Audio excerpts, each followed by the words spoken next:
when you own a business, it's constant growth. You never stop learning, and you never stop learning the next new thing you need to do to make sure that your clients are getting everything they need. And let's face it, over the last year and a half, they've needed more.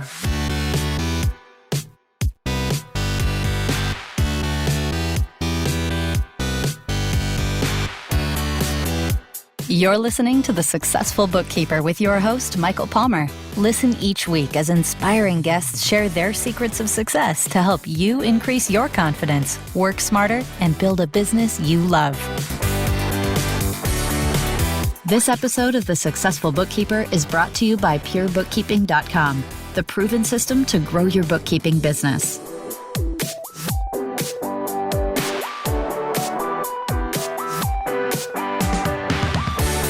Welcome back to the Successful Bookkeeper podcast. I am your host, Michael Palmer, and today's show is going to be a fantastic one.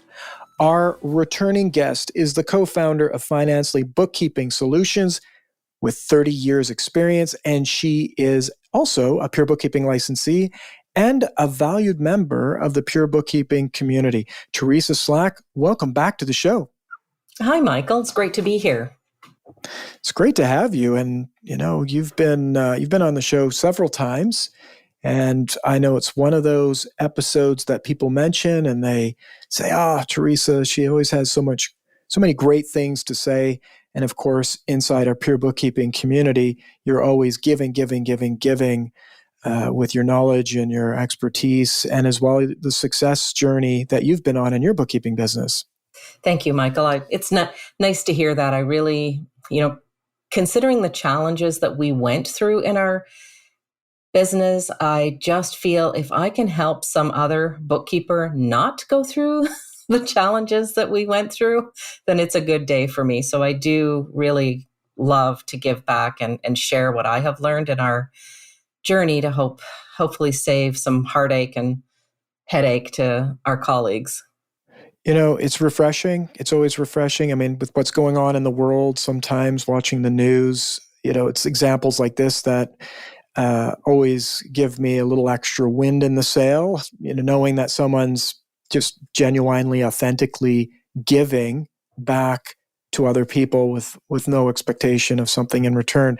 And even little stories like that have been popping up in the news, which is positive. But you're one of those people that if someone was broke down on the side of the highway, you're the one stopping, giving them gas money, and then driving off. So definitely, so it's great, and you're recognized not only in our community, but also with the community, the association, the Canadian Professional Bookkeepers Association, which many of our listeners are not from Canada, but if you are from Canada, you know that it's an amazing organization, and you were awarded the Leader of the Year and as well Firm of the Year in 2020. So a bunch of accolades. But I say all of this because it's so, it's really a privilege to have you back on the show.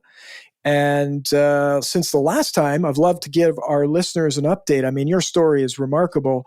You were in your business, you hired a bunch of people, you were running it, going with your sister, your partner, Connie, and then really found out that you'd built the completely wrong business. You tore it all down, rebuilt it, and now tell us a bit of an update of where you are today.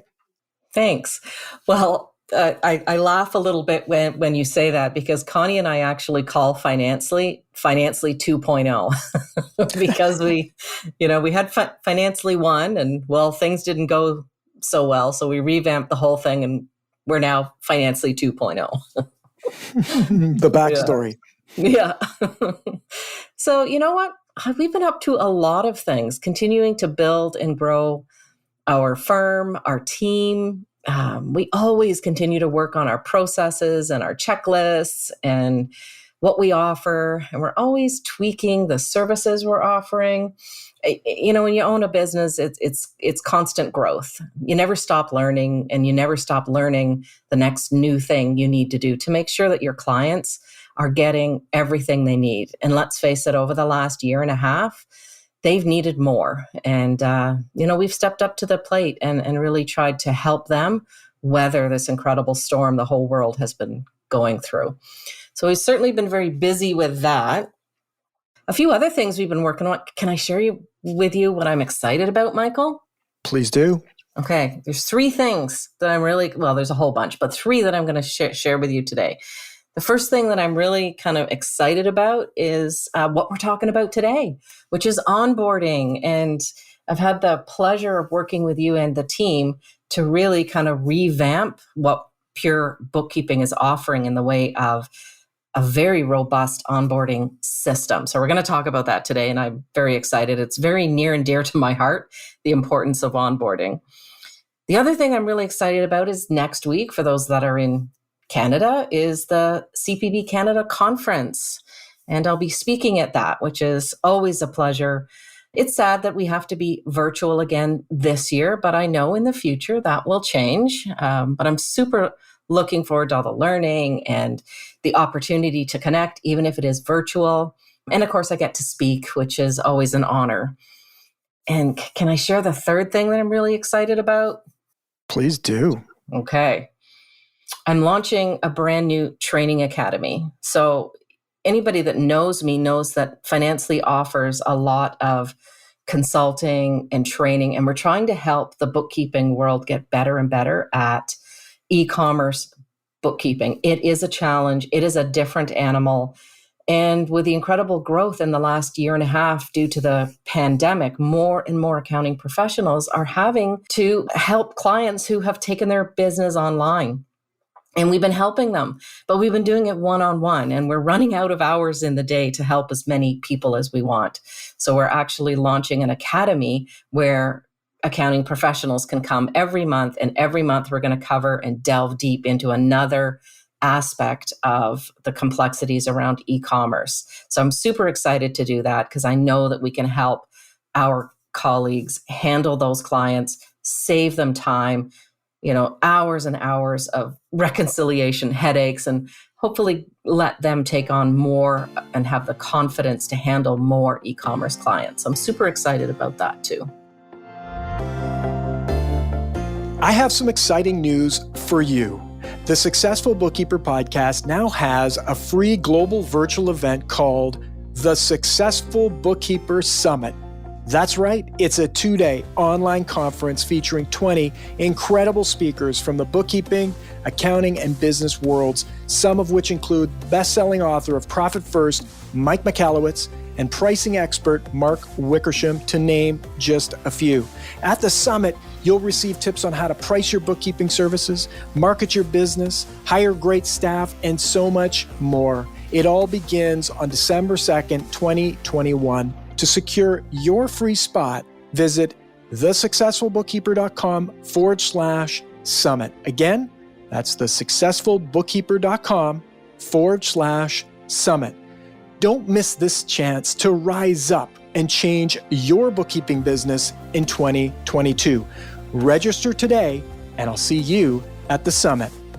Now, let's get back to our interview.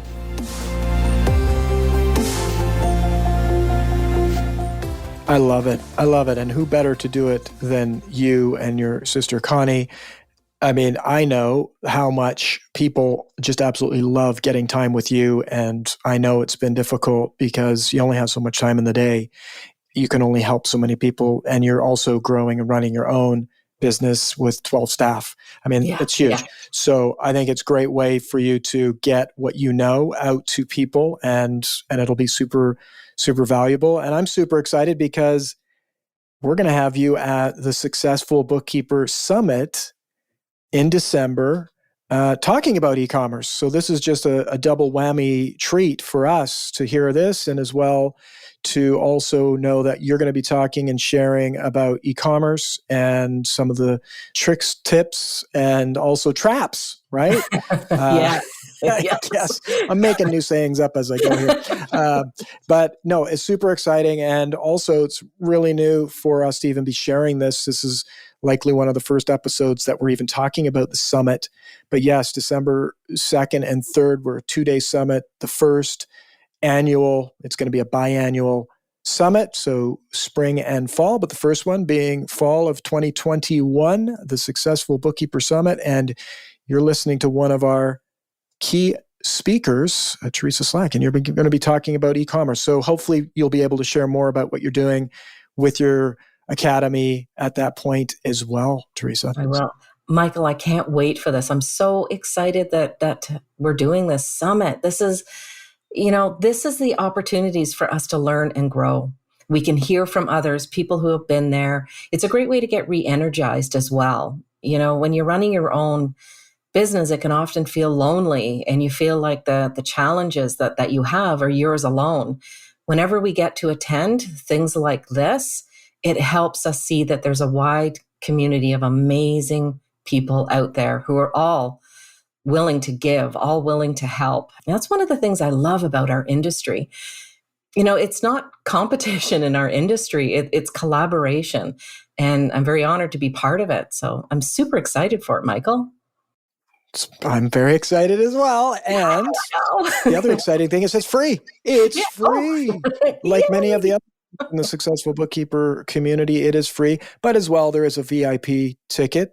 If you want to treat yourself, you can upgrade to VIP. And with VIP, we're going to be giving some extra tidbits and as well a really cool planning workshop, an intensive planning workshop to plan out 2022 in your business. So that's a VIP ticket.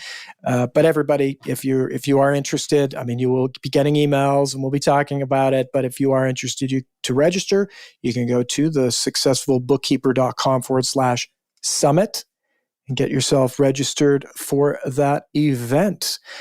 So now we kind of went off the track a little bit here because what we wanted to talk about today is yesterday we had you present a third installment to our community about client onboarding. In fact, you've been busy helping Pure Bookkeeping revamp our whole standard operating procedures around how you bring on clients into your business, the templates, the steps, right down to the very scripts that you would talk about, meeting planning notes. It was remarkable what you added to this. So let's talk a little bit about that and why it's so important to think about client onboarding. Yeah, Michael. Thank you. When you run a bookkeeping firm, day one, you really don't have any idea how to onboard your clients. And so you wing it, right? But when that happens, you actually are not setting you and your client up for success. Onboarding is a tough process in our business. There's so much information gathering and relationship building. And the onboarding process is the perfect time to really solidify that relationship, to build that trust up quickly, to create, an engagement and a relationship that is positive, that is successful, that is efficient, and where your client is getting everything that they need to be successful, but you're also getting everything that you need to be successful. And there's so many moving parts in our business when it comes to onboarding. Without a system and a checklist and a process, it's so easy to miss a very important step. And that can lead to, your client losing some trust in you. And we don't want that. We want to help build powerful, long-lasting relationships with our customers. So having a system around your onboarding is the best way to do that. Remarkable and absolutely true. And so, of course, our Pure Bookkeeping licensees and our Pure Bookkeeping community get access to all of that most wonderful resources. But let's help our listener out today with some of this content. What steps do they need to take to ensure that they properly onboard their clients? Yeah. So I think when you start thinking about your onboarding process, the first thing that I like to think about is what level of automation are you going to use? Because in all reality, with the tools and the apps and the systems we have out there, you can pretty much automate almost all of the onboarding process. You can use things like SurveyMonkey, and you can use things like, email campaigns. But when you think about onboarding, it's also the time you need to build that relationship, and you need to build it quickly. When they've signed a new agreement, your client is super excited, but they're also a little bit nervous. They don't know if they've made the right choice in hiring you and your team. So they're apprehensive. If you automate the entire onboarding process, I feel that you're missing out on a real opportunity to connect with them, to get to know them as a person. Let them get to know you as a person and start to really build up that trust factor so that, let's face it, when little things happen mistakes, they've got enough trust and value in you that that's okay. So I think if you automate it all, you lose that opportunity and you don't build that relationship. And those are the clients you can tend to lose quickly. So the first thing about onboarding is determining what level of automation. Some things automate. Think about other areas where you can not automate them, but take the time to meet with them and build that relationship. So first, think about your onboarding. The next thing you want to think about is all the data collection, because we certainly know that in our industry, for us to engage with our clients, we need a lot of information. And if you don't have a systemized approach to gathering that information, that's when holes happen. You get partway through and, oops, wait a minute, we forgot to get access to their Canada Revenue Agency account. Oops. So you don't want things like that to happen. So you want to have a nice checklist, a system, a template that you use to gather all of that important data that you need to be successful. Next, and I would say in my mind, one of the most important pieces of onboarding is setting expectations, letting the client know what's going to happen, what you're going to do, what you're committed to doing, and what you expect from them. How are you going to manage that relationship? What kinds of things are okay? What kinds of things are not okay? Being very clear around that will set them up for success. And if you don't do it, they will set their own. And I can almost guarantee you, Michael, they will not line up with how you actually want things to go. So throughout this process, repeatedly being clear on the expectations, what you need to do, what I need to do, what is not acceptable, what is acceptable, covering things like scope of work, what is included in this agreement, what kinds of things are not included in this agreement, what happens when you want things that are outside of this agreement. All of that is super important, and it's going to, again, create that positive, trustworthy relationship. And the next thing I like to think about is, onboarding, you really want to wow them. They're nervous. They don't know. And they may have had a bad experience with another bookkeeper before. So you want to think about, with your onboarding, how can I make this an amazing experience for my client? How can I make it easy? How can I make it smooth? How can I make it systemized so that they're feeling like, wow, I am so incredibly glad that I hired this company? That's how you want them to feel. And there's, it's not always about the big things. Sometimes it's just the little things, So think about that and make yourself a list of all the ways that you can make this experience easy, streamlined, maybe a little bit fun. It can be hard, let's face it, when you're onboarding. There's a lot of data. You're asking the client to do more. I send out a welcome letter to all of our new clients. And one of the things it says is, I need your patience, because while we're bringing you into our systems, we're going to be asking you to spend more time on your books, not less. Things are going to seem more complicated than less, but asking them to have patience, because as we work through those things, we will save you time. We will make it clean and organized. So setting that expectation that they can expect to invest a little bit more of their time in the beginning as you get up to speed. I think that's super important. So true. Yeah, and we want to think about how can we add more value for our clients?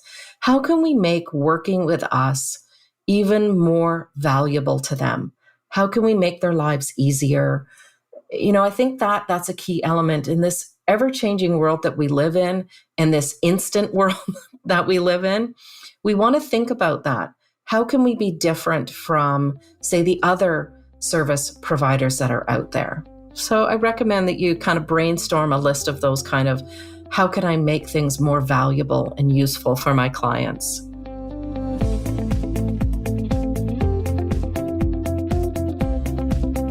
What pops into my head is I'm thinking of our listener, and I don't know where that listener is at in terms of their own systems and process. Mm-hmm. But if they have, if you think about anything that we do in our life, if we're typically doing it, like you say, winging it, right? It's, we do something and we don't know how to do it. Well, what better way than just start? So you have a business, you know how to do bookkeeping, you're bookkeeping with people, and all of a sudden, you've got clients, and it's how it happens. It starts innocently, but then as you bring on more and more clients, then it's like, that's when things can go off the rail. It might work with one or two, 3, 4, 10.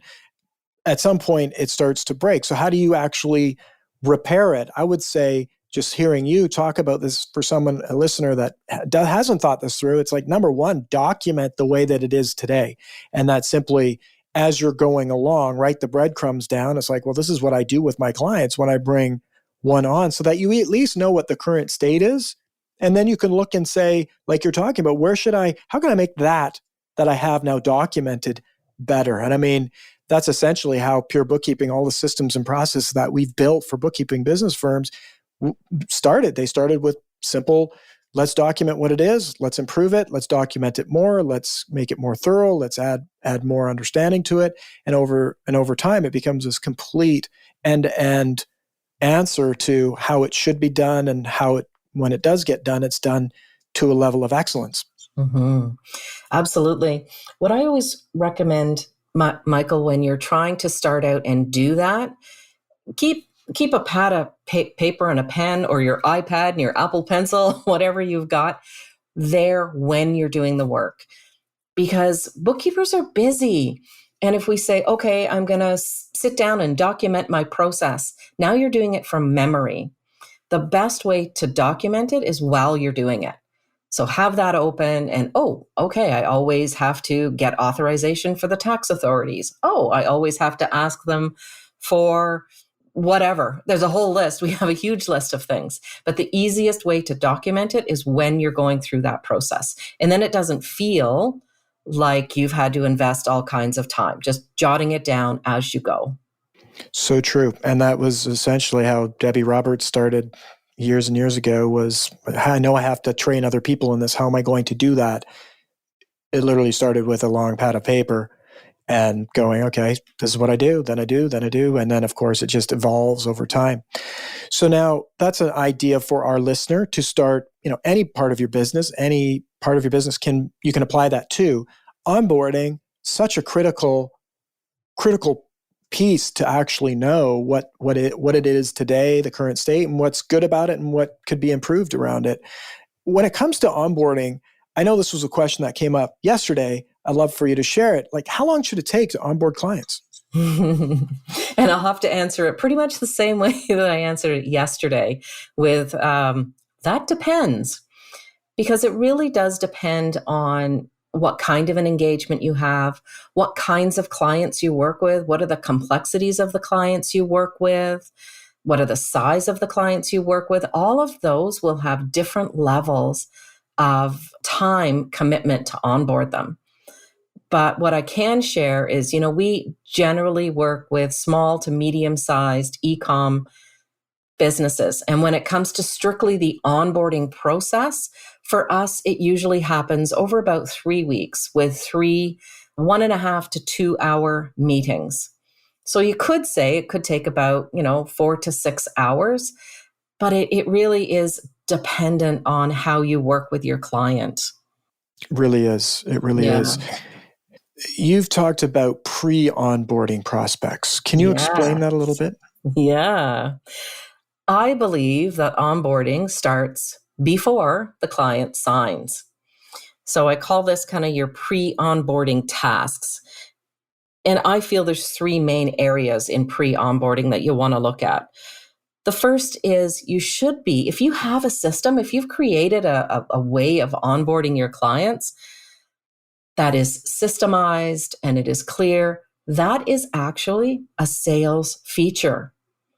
Because your client may have experienced onboarding without an onboarding system in the past. So when you're talking to your prospects, letting them know about what your onboarding system looks like. What kinds of things do you do during onboarding? And at that same time, we're setting expectations again, because you do during pre-onboarding, which is really during the sales process, you want to be weeding out the ones who are not going to work well with you. So letting them know what that system looks like. What are they going to need to do? Because if they're not prepared to do that, then you probably don't want to work with them because they're not going to fit within your systems. So educating them, setting expectations. I mean, you don't want to go into great depth, but you want to make sure they understand. For example, if there are onboarding meetings, we tell our clients during sales that they are required to have a minimum of a 1-hour meeting every week during onboarding. We set that expectation before they ever sign. And if they're not committed to doing that, then we don't want to work with them because we know we won't be able to bring them into our method of working. So you're going to be setting expectations, letting them know about your awesome onboarding experience and what that's going to look like for them. Then the other piece that I consider pre-onboarding is the paid diagnostic review. I feel that we should be doing a paid review of their books before we engage with them. And that they should pay for that because there's huge value in having a professional bookkeeper look at their books, diagnose them, tell them what is good about it, tell them what the issues are, tell them what their concerns are. And I always remember a phrase that Mark Wickersham said in one of his sessions to me, which not to me, to all of us in his academy, was prescription without diagnosis is malpractice. If you went to the doctor and said, okay, can you prescribe me this? They're not going to do that. They're going to diagnose you first, right? They're going to make sure that they have the right prescription before they write it. And I feel it's the same for us. We want to get in there. We want to look at their books, and then we can provide them with a professional perspective on their books. We can give them a written report, and there is huge value in that. So even if they choose not to work with you, they have the value of having had a professional look at it. And I feel that should be paid. So that to me is part of your pre-onboarding as well. And it's super important, especially if you're doing fixed fee pricing or you're doing value pricing. You really want to make sure you understand the scope before you create an agreement with them. And to me, the agreement and your signing process is the third part of pre-onboarding. What does that signing system look like? Are you printing and mailing them an agreement to sign? Are you emailing them an agreement and they need to print it, sign it, scan it, and email it back? Are you using a great online digital signing tool? Are you using an app, something like Practice Ignition that allows you to automate that whole thing? Because again, we want to look at how are we making this experience wonderful and a wow for our clients. So to me, those are the three main areas you want to look at when we're talking about pre-onboarding. It's very cool. And, there's a lot that happens when you do this. When you think about pre-onboarding, this is really the first experience people have of you. And I know recently we had an experience where my son Matthew joined a new school. And we could see how the two different schools had their onboarding. And one was a complete chaos. And you had no idea as a parent what was going on. You show up, it's all over the place. There's nobody knows what's going on. And we're a little bit more sensitive because we have young kids, and we're those parents right now where it's like, and yet that experience was very disturbing for my wife, disturbing for me. And the other school was totally organized. There was a process, very clear. Emails were written well. When you arrived, everybody knew what was going on. it was definitely run differently. And, that's obviously coming from somewhere. Where does it usually come from? Leadership of the business, leadership of that school has said, this is the way it's going to be. And everybody has the opportunity to design it. Well, one was designed well, one wasn't. Well, our experience, if you look at, well, which is the better school? In our mind, the better onboarding is the better school. Do we know that it's a better school? The other one with the brutal onboarding could be the better school. Absolutely. But in our mind, it's the school with the better onboarding. And so that's your first opportunity to be the best in show, is by having great onboarding. But as well, when you talked about a paid engagement, so many things happening with a paid engagement. I mean, again, if you talked about malpractice, well, hey, doctor, give me the drugs. Or you walk in and the doctor says, I know what it is. Here, take this. I mean, you're going to be like, no, and I'm going to find a new doctor. Yeah. So again, by saying, wait, I'm not going to diagnose you until I've had a good look at what's going on. And that right there goes, wow, this person isn't going to just start telling me how it's going to be. But to have a paid engagement, I mean, you get the opportunity to have the people that it's going to separate people. There's going to be people that are going to go, no, I'm not paying for that. I don't see value in that. Well, that's likely the very best people that should not want to work with you.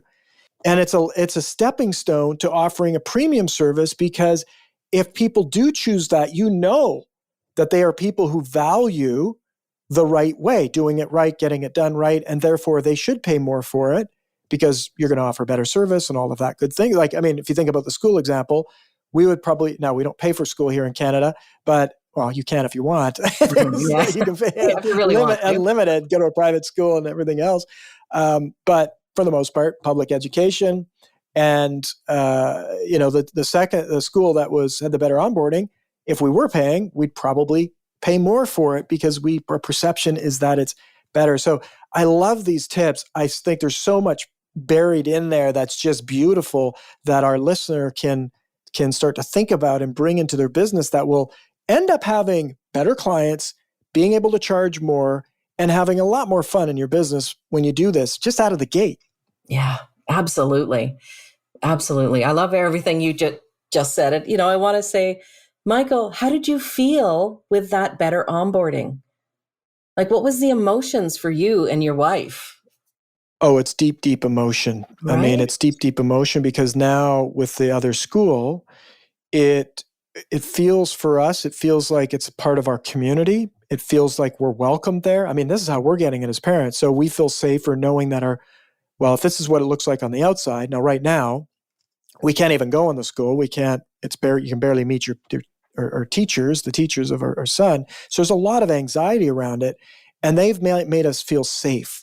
And they've given us certainty. And all human beings crave certainty. And so they gave us a bit of certainty in a very uncertain time. And so like we're like really emotionally invested in the school. Like we're going to start buying jackets and, we're part of the Right? buying their swag.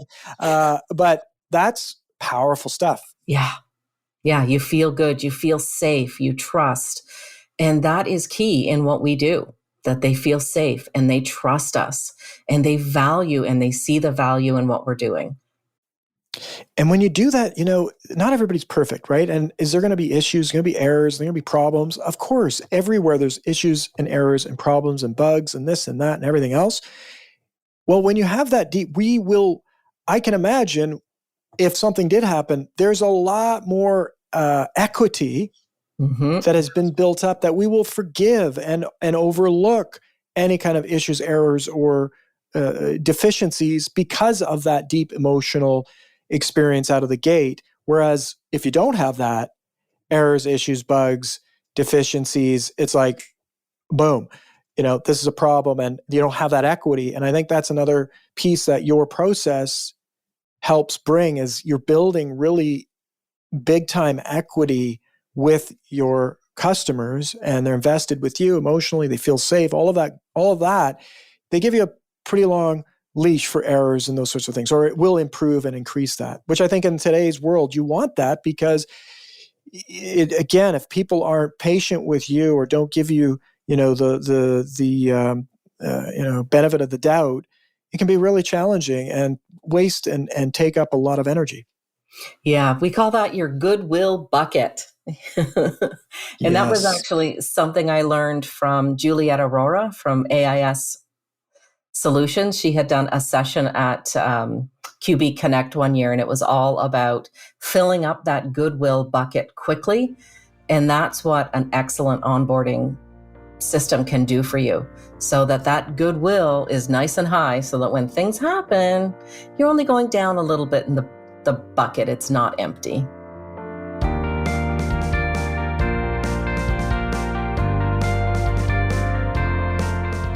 So true. So true. Well, this has been absolutely great. Teresa, any other thoughts around getting this started in our listeners' business to add? Sure. If you've never heard of a pre-onboarding, I think there's 3 things you can do really, really quickly. If you have a system already, just start talking about it. Tell your prospects about it. And have a good agreement. Make sure that you have an agreement that has been reviewed by a lawyer that protects you and your client. And start doing those paid diagnostics. That's a good way to get started with doing your pre-onboarding. When it comes to onboarding, Michael, I know I'm a little biased, but I think everybody should have pure bookkeeping. If you want good systems, there they are. I know that's a little bias of me, but I truly believe all the steps are there. Everything you need to get going, it's right there for you. And that's a great way to get a really slick, beautiful, caring onboarding system up and running for your clients. Appreciate it very much. And yes, definitely agree. We have it all baked and figured out. And so that's a fast track way of doing it. And I always love giving people the way that they can do it themselves and get started with it. And if you need help with it, come over to Pure Bookkeeping and check it out. There's a lot that Pure can do to help you with that and improve things. So thanks for that. I as you were saying that, one thing popped into my head that I had learned. Actually, it was at an IPBC. Well, back in the day, it was called the Institute of Professional Bookkeepers of Canada. It's still burned into my brain, but now it's the Canadian Professional Bookkeepers, or CPB Canada. But I was at an event, and one of the speakers there was talking about actually quoting. It wasn't called like a paid engagement or a paid health check, but he was talking about giving customers quotes. And the example he used, his first name was Colin, and I'm drawing a blank. Wonderful person, really great at marketing. And he was talking about sales and quoting and how to win business. And one of the things that he talks about is he had a client who was a contractor. And in contracting business, I mean, it's like, oh yeah, we can build that for you for $100,000. Yeah, we'll remodel your kitchen for $100,000. Like, how do they even know, right? Rarely does it ever go that way. So you can imagine, who wins in that game? The person who gives you the lowest estimate. But what's it based on?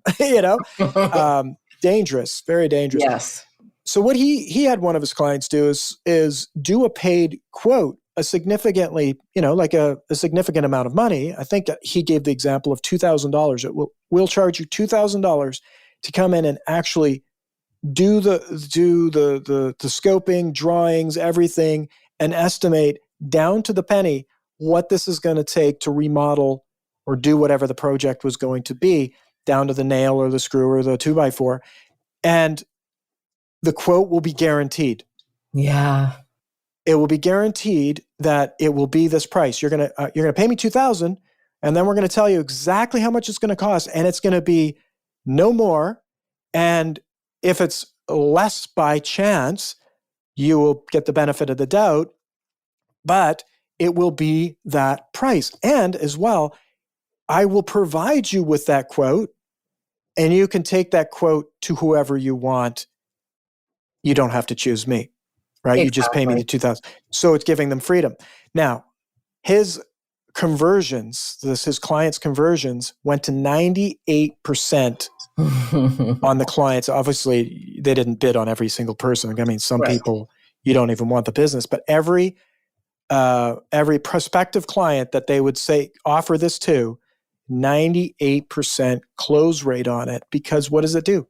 it goes after that number one craving that we talked about today. Every human being has is the craving for certainty. Yes, exactly. And that's what that's what that paid engagement can do in a sales situation, is provide certainty. Now, there's a number of ways you can go at it. Sure. This was just one example, but I thought it would be cool to share that example because it's right on mark with what you're talking about. Yeah, it's so important. We want certainty and we want choice. And a paid engagement for a diagnostic is going to give them exactly that. It works really well. And if you're on fixed and value pricing, you need to do it. You need to. Or what'll happen is you'll get in there, get started, and immediately having to go back to the client and say, that price that we agreed on for your monthly bookkeeping, yeah, it's not right. And that does not feel good. It doesn't feel good for you, and it doesn't feel good for the client. If you can do it up front, you can have much more certainty in the number, and you're not going to be immediately going back and saying, yeah, well, when I got in your books, I noticed the following. It's just a better way to treat your clients and really yourself. So true. So true. Teresa, this has been absolutely amazing. And thank you so much on behalf of our listener. Thank you for your generosity. I mean, you're so giving. You have such great ideas. You have such great content. It's awesome to have you here. And also, I'd love for you to share with our listener if there's any way for them to learn more about you, find you, learn more about the e-commerce academy that you're launching. How can they do that?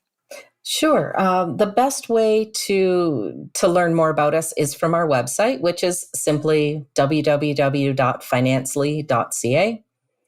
The e-commerce accounting academy has not launched yet. I'm launching it next week, so I don't have a link or anything for that yet, but I promise, Michael, I'll provide that link to you, and maybe you can throw it in underneath so they can check that out. That's right. Well, we are recording this a little earlier, so depending on what next week means, it's probably right now. Go to. Well, listener, get the link in the show notes. Teresa said she'd give us the link, and if it's not there, you know who to call and say, "Where's my link?" So that's awesome. Exactly. Yeah. So perfect. We'll have that in the show notes, and of course, we'll have the other links and a link to you in the show notes. And as well, don't forget, Teresa will be speaking at the Successful Bookkeeper Summit, which is happening on December 2nd. Super exciting. There'll be links in the show notes as well to go get registered for that. Of course, it is free, but treat yourself to VIP. It's going to be amazing. It's going to be amazing. Can't wait. So I'll sign up immediately. So excited. Well, you're speaking there. You don't have to sign up. I know, but I still, I'm excited for it. Yeah, me too. It's an exciting time, and we're really pumped up about it. And so it's going to be a lot of fun. So with that, Teresa, thank you. And with that, we wrap another episode of the Successful Bookkeeper Podcast. To learn more about today's wonderful guest and to get access to all sorts of valuable free business building resources, you can go to thesuccessfulbookkeeper.com. Until next time, goodbye.